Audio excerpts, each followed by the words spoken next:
ایک زمانہ تھا جب اوسط انسانی عمر بہت کم ہوتی تھی۔ کسی بھی بڑے مرض میں مبتلا ہونے کا مطلب یقینی موت ہوا کرتا تھا۔ جراثیم کچھ ادویات ہوتی ہی نہیں تھیں، اکثر زخم بگڑ جایا کرتے یا جان لیوا ثابت ہوتے۔ لیکن پھر اشرف المخلوقات ہونے کے ناطے انسانوں نے اپنی عقل کا استعمال شروع کیا اور بیماریوں کے علاج کے لیے ادویات ایجاد کیں۔ آج ہم آپ کو ایسی 5 ادویات کے بارے میں بتائیں گے جنہوں نے ہماری زندگیوں کو تبدیل کر دیا۔ یہ ادویات اپنے ساتھ کچھ ناقابل یقین فوائد بھی لائیں، لیکن بالعموم ان کی میراث میں فوائد کے ساتھ کئی طرح کی پیچیدگیاں بھی شامل ہیں جن کو ہمیں تنقیدی نگاہ سے دیکھنے کی ضرورت ہے۔ 18ویں صدی کے اواخر میں ایک انگریز کیمیاءدان جوزف پریسلی نے ایک گیس بنائی جسے اس نے نائٹرس آکسائڈ کا نام دیا۔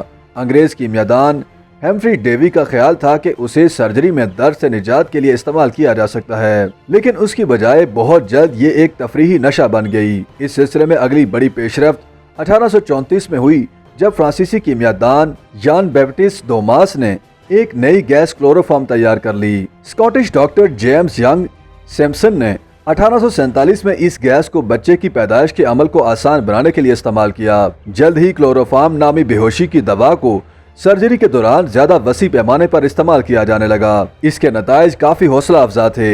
اینستھیزیا سے پہلے جراحی کا عمل انتہائی تکلیف دہ اور ناقابل برداشت تھا۔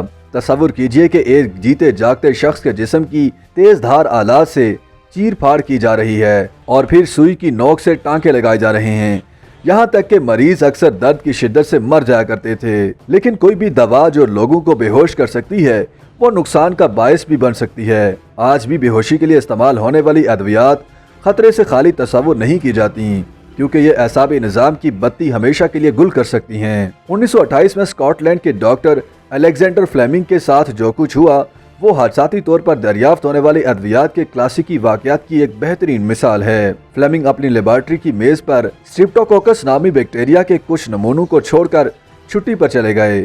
جب واپس آئے تو انہوں نے دیکھا کہ ہوا میں موجود پینسیلیم نامی ایک قسم کی پھپھوندی نے اس بیکٹیریا کو بڑھنے سے روک دیا تھا۔ اس پھپھوندی سے جو مادہ الگ کیا گیا اسے پینسلین کا نام دیا گیا۔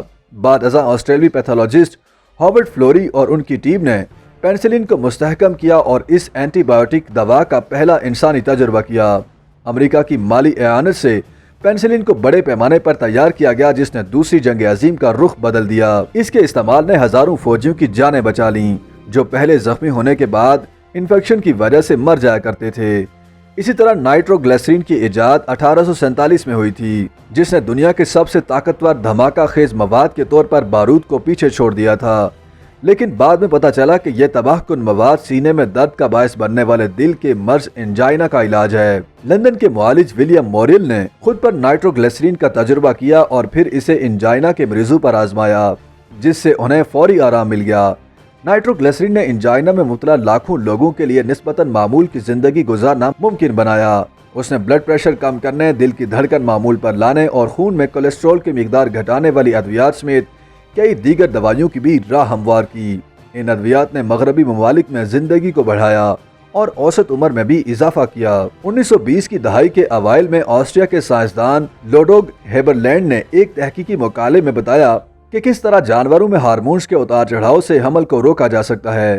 تحقیق میں معلوم ہوا کہ پروجسٹرون بیضہ دانی میں سے انڈے کے اخراج کو روکتا ہے جسے آزمائشی گولی تیار کرنے کے لیے استعمال کیا گیا۔ نئی دوا امریکہ کی فوڈ اینڈ ڈرگ انتظامیہ کی منظوری کے بعد G D Cyril and company کی طرف سے 1960 میں اینوائڈ کے نام کے ساتھ مارکیٹ میں پیش کی گئی۔ اس کی اجازت اس لیے دی گئی کہ حمل کے نتیجے میں پیدا ہونے والے خطرات کے مقابلے میں اس کے خون کو گاڑھا کرنے اور فالج جیسے ضمنی خطرات کئی درجے کم مہلک تھے۔ 1970 میں امریکہ میں حکومتی سطح پر ہونے والی انکوائری کے بعد اس گولی کے ہارمونز کی سطح ڈرامائی طور پر کم کر دی گئی۔ اس کے نتیجے میں ایک اور چیز بھی ہوئی کہ اب کسی بھی خریدار کو ہر پیکٹ کے اندر ایک معلوماتی پرچہ ملتا جس پر اس کا مکمل نسخہ درج ہوتا۔ اس گولی نے عالمی سطح پر بڑھتی ہوئی آبادی کے خلاف انتہائی مؤثر کردار ادا کیا۔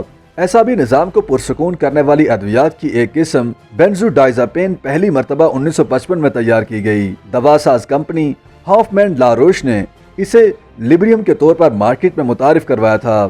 یہ اور اس قسم کی باقی ادویات بے چینی کے علاج کے طور پر فروخت نہیں کی گئی تھیں، بلکہ ان کا استعمال سائیکو تھراپی میں کیا گیا تھا۔ یعنی سائیکو تھراپی حقیقی حل تصور کی گئی تھی اور یہ اسے تکمیل تک پہنچانے میں محض معاون تھی۔ پولش امریکن کیمیادان لیوسٹن باخ اور ان کے ریسرچ گروپ نے 1959 میں لیبریم کو کیمیائی طور پر تبدیل کیا اور ایک زیادہ طاقتور دوا کے روپ میں بدل ڈالا۔ اس طرح ڈائزیپام وجود میں آئی، جس کی تشہیر 1963 سے ولیم کے برانڈ نام سے فروخت کی جانے لگی۔ ولیم نے اعصابی نظام کو پرسکون کر کے اضطراب اور تناؤ سے نجات دلانے والی جدید ادویات کا راستہ ہموار کیا۔ YouTube پر گوگلی نیوز دیکھنے کے لیے youtube.com کی سرچ بار میں googly news T V type کریں۔ گوگلی نیوز کے پیج پر سرخ رنگ کے سبسکرپشن والے بٹن پر کلک کرنا نہ بھولیے۔ YouTube پیج پر اپلوڈ ہونے والی ویڈیوز سے باخبر رہنے کے لیے بیل آئیکن پر کلک کیجیے۔ آپ کو ہر نئی ویڈیو کے بارے میں نوٹیفیکیشن موصول ہو جائے گا۔